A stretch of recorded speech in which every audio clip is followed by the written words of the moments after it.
Hey guys, thank you for watching the Slat Rock channel. If you're new here, don't forget to subscribe and hit that bell icon to get notified every time we post a new video. And if you've already done so, just make sure that it's still active. Today we present you with 10 occasions where even WWE hardcore fans were fooled by WWE. Number 10. Chris Jericho as Doink the Clown. When William Regal vowed to take everything Chris Jericho cared about in early 2001, that included Y2J's Intercontinental Championship. Booking himself into a title match at WrestleMania 17, Regal seemed the favorite to win, and aimed to prove himself on the Raw before the pay-per-view when he took on Crash Holly. A standard match, the bout was interrupted by Doink the Clown, who appeared from the crowd, attacking the British brawler with a flurry of offense. As the assault continued, many fans wondered how the aging jobber had suddenly become an incredible athlete, until the Crown Prince of WWE revealed it was actually Jericho. Locking Regal in the walls of Jericho, the Fozzy frontman clearly had the psychological advantage going into their title match after weeks of being forced into handicap matches by the commissioner. This attack clearly paid off, as Jericho was able to retain the title against Regal in the show's opener, while Doink, the real Doink, would later appear in the Gimmick Battle Royal, where he lost to the Iron Sheik. Number 9. Eric Angle as Kurt Angle. Kurt Angle may go down as having the greatest rookie year in WWE history. Debuting at the 1999 Survivor Series, the Olympian would have a meteoric rise to the top, and by Survivor Series 2000 was riding high as WWF champion. Unfortunately for Kurt, it seemed his reign was going to be a short one, as he was scheduled to face The Undertaker, who had recently returned as the American Biker. Facing in the ring, nobody gave Kurt a chance, and though Angle crawled under the ring, there was no escaping the Phenom. Retrieving Angle from under the ring, Taker hit the last ride, though he and everyone watching was shocked when the referee refused to count the pin. It turned out during his escapade underneath the ring, Kurt had switched with real-life brother Eric Angle, who had taken the last ride for him. Off his game, the dead man fell victim to a roll-up by the real Kurt, who was able to retain the title. A genius plan, the pair pulled it off again 3 years later, when Angle defended the gold against Brock Lesnar on SmackDown. Again, it was Eric who took the bullet, being hit with an F5 before Brock was rolled up by the Olympic gold medalist. Number 8. Dean Malenko as Cyclope. WCW may be dead and buried, but one thing the company certainly did better than the WWF at the time was the Cruiserweight division. Allowing American audiences to see high-flying action, there's no shortage of popular cruiserweights, and one of the biggest feuds in 1998 involved Dean Malenko and Chris Jericho. Having forced the man of 1,000 holds from the company in March, Jericho was riding high as the arrogant champion, and at Slamboree, eagerly awaited a battle royal to determine his opponent for later that night. When it came down to two, Juventud Guerrera and the unknown Cyclope, fans were shocked to see Guerrera eliminate himself, allowing Cyclope the win. Confident he would beat the unknown star, the smile was quickly wiped from Y2J's face as Cyclope unmasked, revealing himself to be Malenko, who received a truly deafening reaction from the crowd. Facing off immediately after, the pair would engage in a short, entertaining bout which saw the Iceman winning the title and finally getting his revenge on the arrogant Y2J.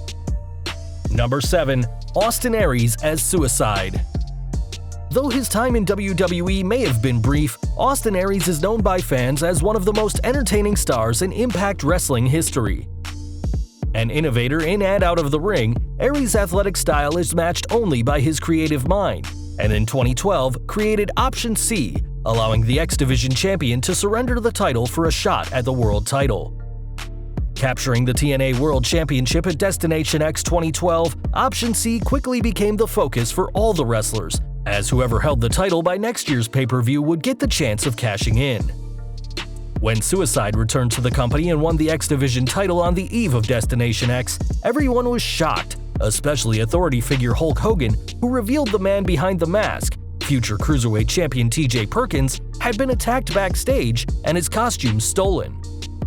That of course meant that the Suicide in the ring wasn't the real deal, but was in fact Aries, who looked to cash in Option C for the second time.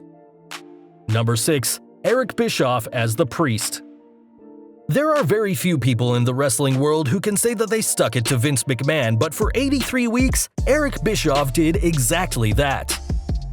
Leading WCW during the Monday Night Wars, Bischoff would eventually join the WWE in 2002 after WCW's demise and was appointed the general manager of Raw.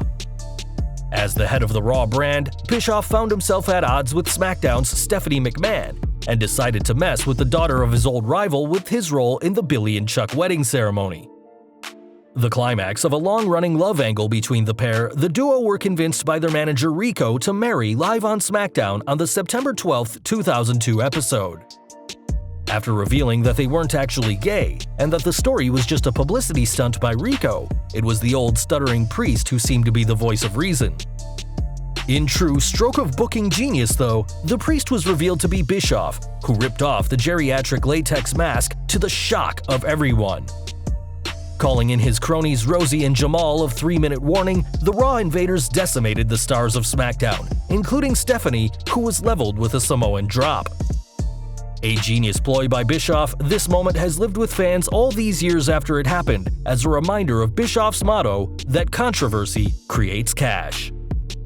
Number 5. DDP as La Parka. Critics of WCW may say that the company hoarded all of WWE's old stars, but one name they certainly made for themselves was Diamond Dallas Page. Joining wrestling in his 30s, Page quickly gained a huge fan base with his incredible skill and had his breakout moment in his career-making feud with Macho Man Randy Savage. When Savage entered the ring to face La Parka in a routine match on Nitro, many fans expected to see Page at some point, though no one predicted how the future yoga instructor would make his presence known. Just minutes into the match, La Parka would hit Savage with an uncharacteristic diamond cutter, leaving the crowd taken aback at the sight of Savage's face being planted into the mat. Unmasking, the so-called La Parka was revealed to be DDP, who had imitated La Parka's moves perfectly during the match. Covering Savage for the pin, the win was a huge shock to everyone, and gave Page a huge advantage going into their tag team showdown at Bash at the Beach just days later, a match which would see Savage, along with Scott Hall, get his win back. Number 4. Chris Jericho as Sin Cara. When rumors started appearing that Chris Jericho had been knocked out by Sin Cara in England in late 2016, Y2J was quick to debunk them. Despite Jericho's efforts, though, the rumors gained a lot of traction, as both men had been involved in backstage altercations that year, with Sin Cara lying out Simon Gotch not long before, and Jericho standing up to Brock Lesnar at SummerSlam after the Beast had bloodied Randy Orton. While what actually happened remains a mystery to the fans, Jericho's response to the rumor is fondly remembered. When Kevin Owens defended his Universal title against Seth Rollins on the November 21, 2016 edition of Raw, both men gave it their all for the gold.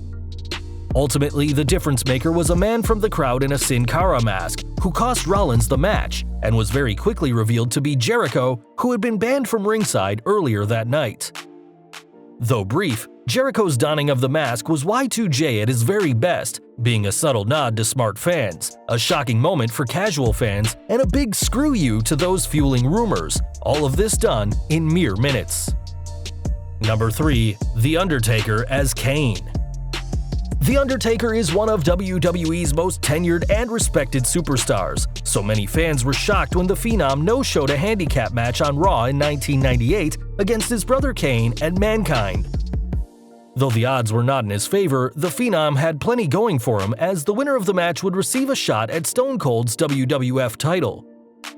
With the dead man nowhere in sight, Vince McMahon ordered Kane and Mankind to go after each other, something Foley was very hesitant to do. On the other hand, Kane had no problem attacking his tag team partner, viciously teeing off on Foley with a steel chair. Pinning Mankind after a demonic beatdown, Kane's hand was raised, but the monstrous victor quickly unmasked himself, revealing it to be The Undertaker in disguise, who was now the #1 contender for Austin's title. An effective ploy, the Phenom would pull a similar stunt less than a year later, dressing as his not-so-little brother on the eve of WrestleMania 15 to attack Triple H before returning to the shadows. Number 2. Edge and Christian as Los Conquistadors. When Los Conquistadors returned to the WWF in 2000, no one was that impressed. The two hadn't been seen in the company for over a decade and had been nothing more than jobbers during their initial run.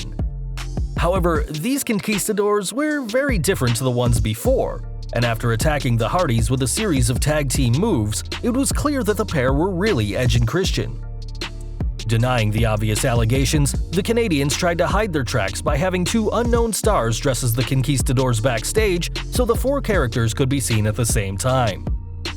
When Edge and Christian as the Conquistadors captured the title from the Hardy Boys, their master plan was put into action, as the pair aimed for two jobbers to don the costume and defend the titles against E&C in what should have been an easy title win. However, Los Conquistadors showed to be much tougher against Edge and Christian and retained the titles before revealing themselves as Matt and Jeff. With Commissioner Mick Foley announcing the Hardys as the true tag team champions, fans were pleased to realize that the cocky blonde Canadians had essentially won the titles from their foes for their foes. Number 1. Ric Flair as the Black Scorpion. After Ric Flair and Sting had battled dozens of times for the NWA Championship, everyone involved knew they needed something fresh. Thus entered the Black Scorpion, a mysterious, masked figure who was hell-bent on defeating the Stinger in WCW and claiming the title for his own. The only problem was that no one, including those backstage, knew who the Black Scorpion was supposed to be. Billed as someone from Sting's past, many thought it could have been a horseman, perhaps Ole Anderson, who was giving the Black Scorpion his haunting voice. Unfortunately, Ole broke his arm not long after the Scorpion's debut, meaning he couldn't be the man behind the mask. After bringing in WCCW worker Al Perez, it seemed things were going to be okay, until Perez said he wouldn't face Sting, and the company was once again without a Scorpion. The feud built to a climax at Starrcade 1990. The company were desperate and eventually turned to reliable Ric Flair to don the mask, the same man who the Scorpion was supposed to replace as the Stinger's new nemesis. After a nearly 20-minute bout, it was clear that the Scorpion was Flair, leaving the fans watching underwhelmed. Well guys, that's our list. What wrestling moments fooled you? Let us know in the comments down below. If you like this video, don't forget to check out our previous video, 15 shocking wrestlers you probably didn't know almost joined major wrestling stables. Also check out our other high-rated videos by clicking at the upper right-hand corner or down in the description field. If you indeed like this video, don't forget to hit that thumbs up button, hit that subscribe button and that notification bell so you don't miss a single new video. You can follow us on Facebook and Twitter, and as always, thank you for watching.